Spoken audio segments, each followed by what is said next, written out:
YouTube? I'm back again today for another game review. And today I'm very excited to check out the Brady Bunch Party Game from Big G Creative. This is for 3 to 8 players, ages 9 plus. It'll take about 20 to 30 minutes to play. And in the Brady Bunch Party Game, this is based off the immensely popular Brady Bunch TV show and Brady Bunch movie and all that sort of stuff, in which you're going to be playing as Alice. And Alice is going to have to try to find out which kid is the biggest troublemaker in the game. You're going to be the troublemaker by laying down cards with different numbers on them. But along the way, it's going to be very difficult because Alice is also going to have to try to figure out who her tattletales are. These are the kids that are going to help her figure out who the bad kids are. You become the bad kids, though, in this game, oddly enough, not by having a card that says you're a jerk, but actually by playing down cards. So you might go from being the tattletale to being the bad kid throughout the game based on the cards you play. It's an interesting concept. It's a social deduction game, which I'm a huge fan of. I like the source material. The box looks really stinking cool, so hopefully this is a great game, right? Let's open it up and I'll tell you what I think.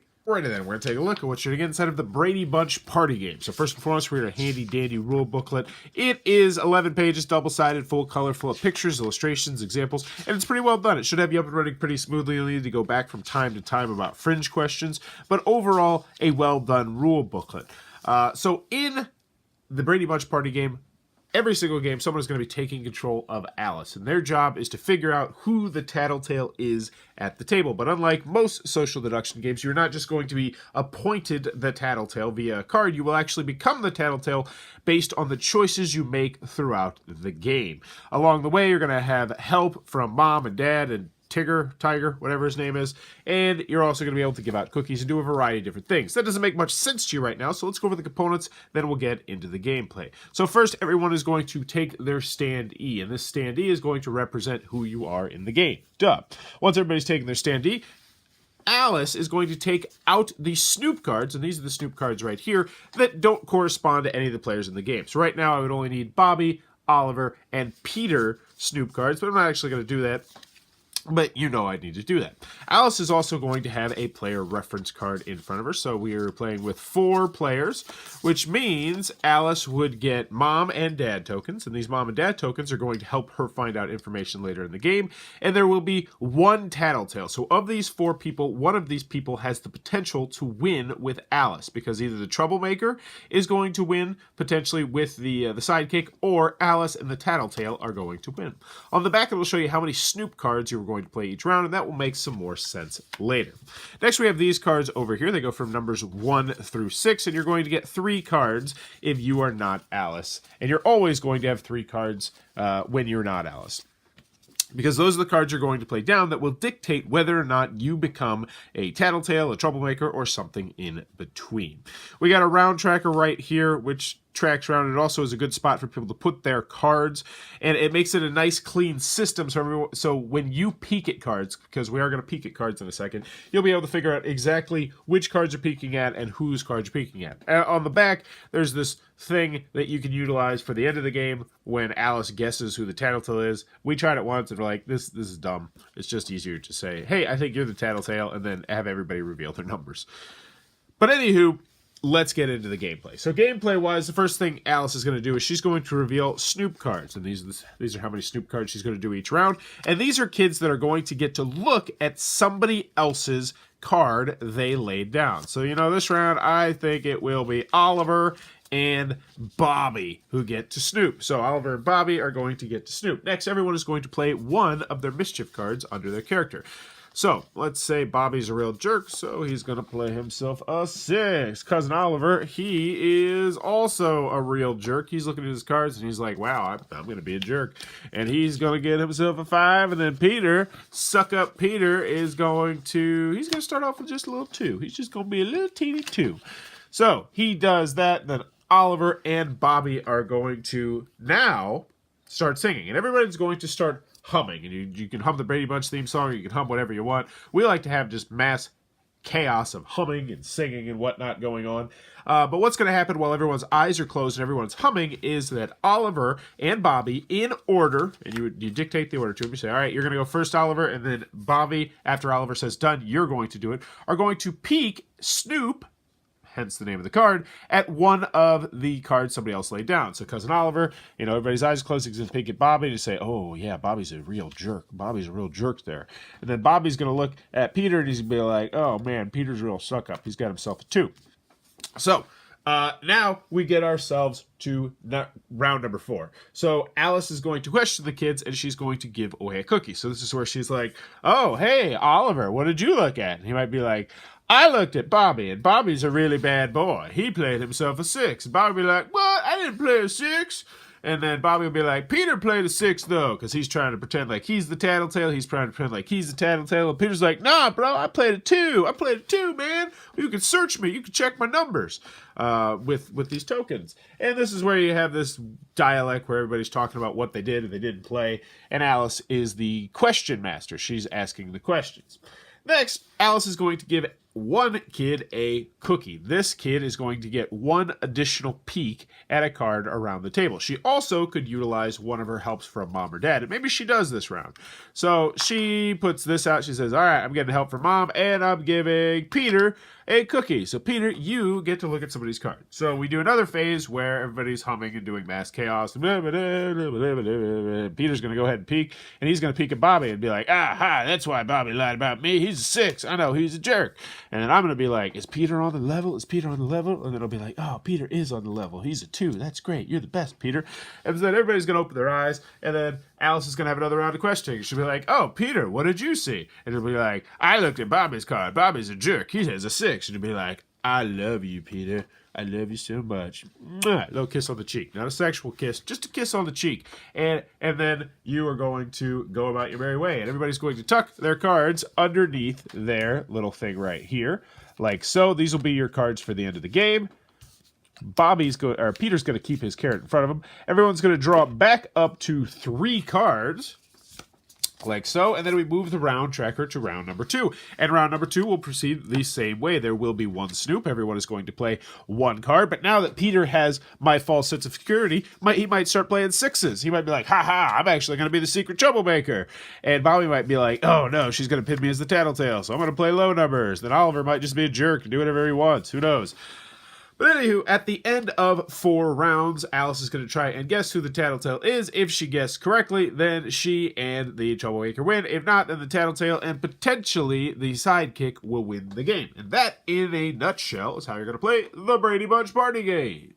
Alright then, the Brady Bunch Party Game from Big G Creative. What are my final thoughts? Let's go over the pros, let's go over the cons. First, on the con side, 3 to 8 players is a fantastic player count, but quite honestly, I don't think I'd ever want to play this at the lower player counts again. I had it just played at 3 players, 6 players, and 8 players, and 3 players was by far the weakest way to play the game. And it's just, there's not enough kids to really make it interesting, in my personal opinion. 6 and 8 players, you really are flustered as Alice trying to figure out all this information. At 3 players, not nearly as much. You either are going to be really right, or you're like, oh, well, you fooled me. I don't know. Just not a game I'm going to recommend at the lower player counts. The biggest issue with the game, and I had a couple people mention it to me, and I agree 100%, is that you get shoehorned into what you're going to do based on the cards you get. You only get 3 cards in your hand, and if you get a 6-6-5 to start the game, guess what? You're going to look like the troublemaker the entire game if anybody looks at your cards. And then you're only going to draw 1 card. So you might draw a 4, you might play like a 5, then you might draw a 4, and you're sitting there at 9. And then you really do have to commit to going big at that point, because if you're in the middle, there's a very good chance you're not going to be anybody. You're not going to be a tattletale, or you're the sidekick, or the jerk kid. So we really felt like it would have been a much better choice in this game if you had a larger hand size, or if you had access to all 6 of the numbers at all times. And I understand what they were going for here. They wanted to make it kind of like a secret Hitler-esque aspect or Resistance-esque aspect, where it's like, oh, I only had 2 mission fail cards, or oh, I only had 3 fascist cards. I didn't have a choice. And I feel like that's what they were kind of going for, but it just doesn't work in this game. There'll be times where you'll want to play low, or you'll want to play high, and you don't have the choice, and I did not like that aspect of the game.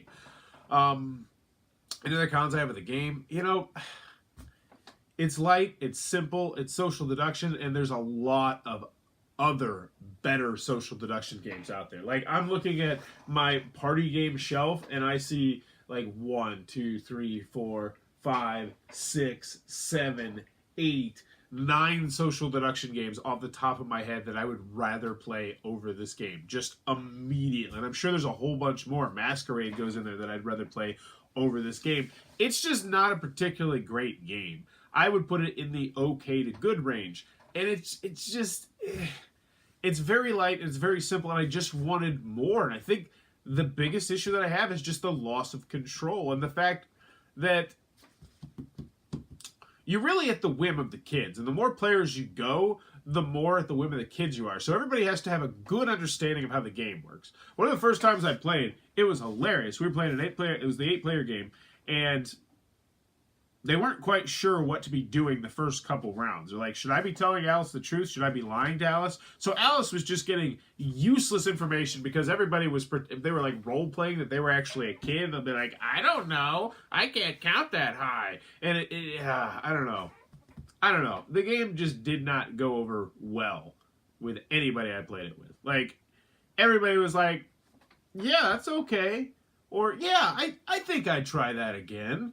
Or, that's pretty much the response for everybody. There were a couple people like, I hate this game is dumb. But it was mostly just, they came into it like with those pre-expectations of, though, this game is going to suck. And so I can't take their opinions too seriously, because whenever somebody comes into a game and they're like, oh man, this is going to suck, and then at the end they're like, I didn't like it, it's like, yeah, but you kind of came into it with a predetermined bias, which is something I really try to not do when I'm reviewing games. But for the most part, nobody was hot on this game. Nobody was like, this game is great. This game, oh my gosh, where's this sold? I got to get this. Can I have this after you're done reviewing it? Nobody was like that. Everybody was like, meh. And I'm pretty much in the same boat. Moving on to the pros, the Brady Bunch is okay to good.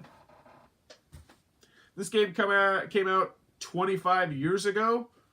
10 years ago, maybe 15 years ago, I think it'd do a lot better, but now there is a mass influx of social deduction games, there's a mass influx of party games on the market, and this just does not have a space on my shelf, or quite honestly, I don't think it's going to have a space on many people's shelves, just because it's not a great game, and many people will not think it's a good game. I personally am in the boat of okay to good. That's where I put this. If someone really wanted to play this game, like someone brought it to their game night, brought it to my game night, and they were like, I really want to play this game tonight, I would let everybody else decide, and I would abstain for voting, because I don't want to play the game again. But if other people are mildly interested, I would play it again. And some of the good things about it, it's very short, it's very simple, there's not too many difficult choices. You're not going to have analysis paralysis. There are some fun elements to the game. The eye-closing element and the humming element has always been really fun. Like, everybody enjoys that aspect of the game, as dumb as it is, just closing your eyes and humming random stuff and singing. And that element of the game was fun, and we did laugh a good deal when we played this game, but not because of the game, because of the situation. And the thing is, the more that we would have played the game, the less I think we would have been laughing at. Like, I'll put it like this. Every time I played the game, I think if we would have turned around and played it again, like we do with other games, like Coup, or The Resistance, or, Good Cop, Bad Cop, or Bang the Dice game, or Two Rooms and a Boom, or something like that, or Werewolf.